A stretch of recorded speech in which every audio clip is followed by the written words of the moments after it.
Hey everyone, it's Abby from The Left-Handed Typist. I am here today being featured on Lisa's blog. I'm going to answer 5 questions she asked me about Andora's Folly as part of the blog tour. She had really good questions, so we'll see how long it takes me to answer these. Her first question was, what were some of the differences between writing Andora's Folly and Martin Hospitality? Just to catch you guys up a little, Martin Hospitality it's a contemporary, and it's a full-length novel, whereas Andora's Folly is medieval Pandora's Box retelling novella. So already a lot of differences right there. I'd say one of the biggest differences is it took me 10 months to draft Martin Hospitality, and it only took me 1 month to draft Andora's Folly. That's one of the biggest differences, besides the fact that the research level was about the same, considering that Martin Hospitality is 3 times longer. So that was still a lot of research for Andora's Folly, primarily. Let's see if I can get the lighting better here. Primarily, I think, because it was historical. It was the first historical thing I'd written. So those were some of the major differences that I felt a lot during the writing and publication process for those. And then she asks me to outline my writing stages. I always start with some plotting. I'm not a huge plotter. I'm an organized person, but it still takes me a lot of time to try and come up with a good plot. So I always do as much plotting as I feel like I can before I start stalling out, and then eventually I have to just start drafting, because that's ultimately what helps me come up with the rest of the development. Is that as I write, I get ideas that I couldn't have come up with just working on an outline.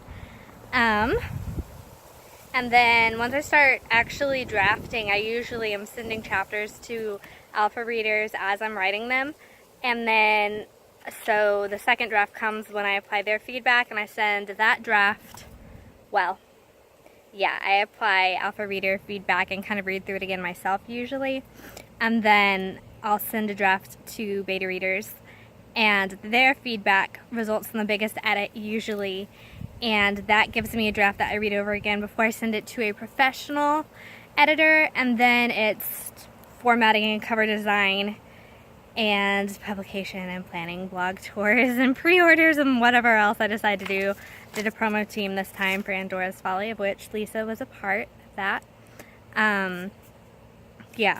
So that's basically my rundown for that. So this is a hard question. Whom do you like better, Andora's parents or Rome? Both of those are fairly unlikable, which is why it's a hard question. I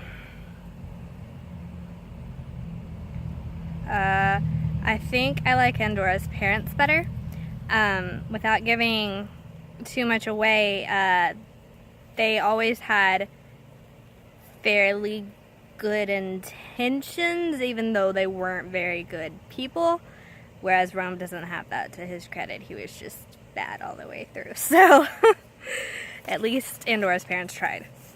And this one's gonna be really fun. Lisa asks for a 1-word summary of like 7 different characters. So the first one is Andora, and I guess I'm gonna just say curious, because that's kind of the whole point of her character, since she is the Pandora character. Vina, which is her mother, I would say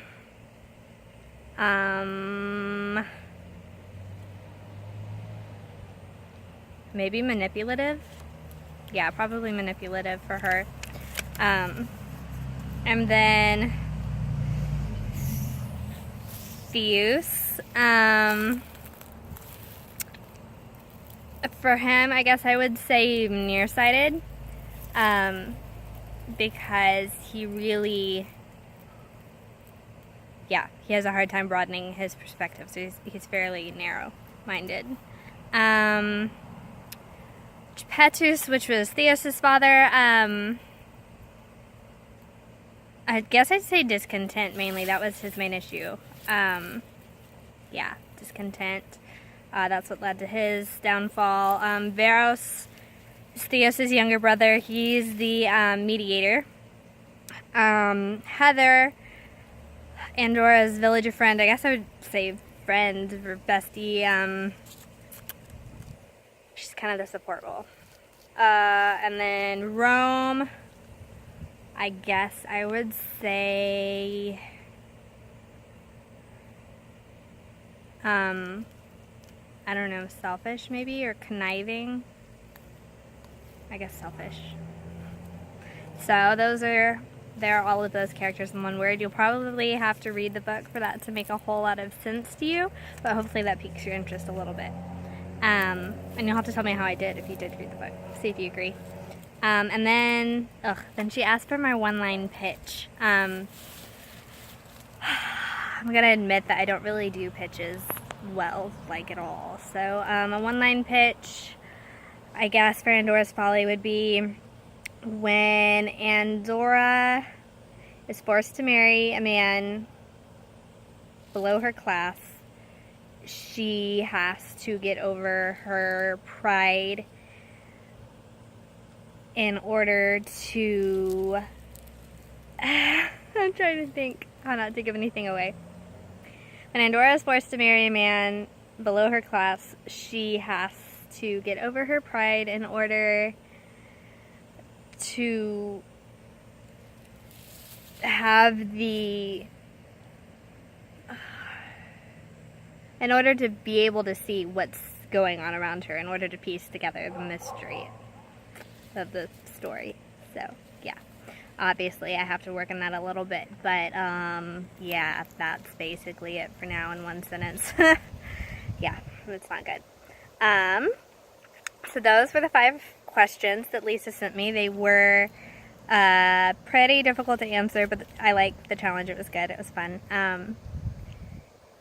And yeah, Andora's Folly was really fun to write. I hope you guys are enjoying this blog tour and this post of Lisa's, and you'll have to let me know when you get a chance to read Andora's Folly. You have to let me know how you like it on Amazon or Goodreads, preferably Amazon, because that's what counts in the end for like other review sites and everything. So I really look forward to hearing back from you guys and chatting with y'all in the comments, and yeah, hearing what you think about my latest publication. So I'll see you guys in the comments. Thanks so much, Lisa, for the questions for this video. Bye, guys.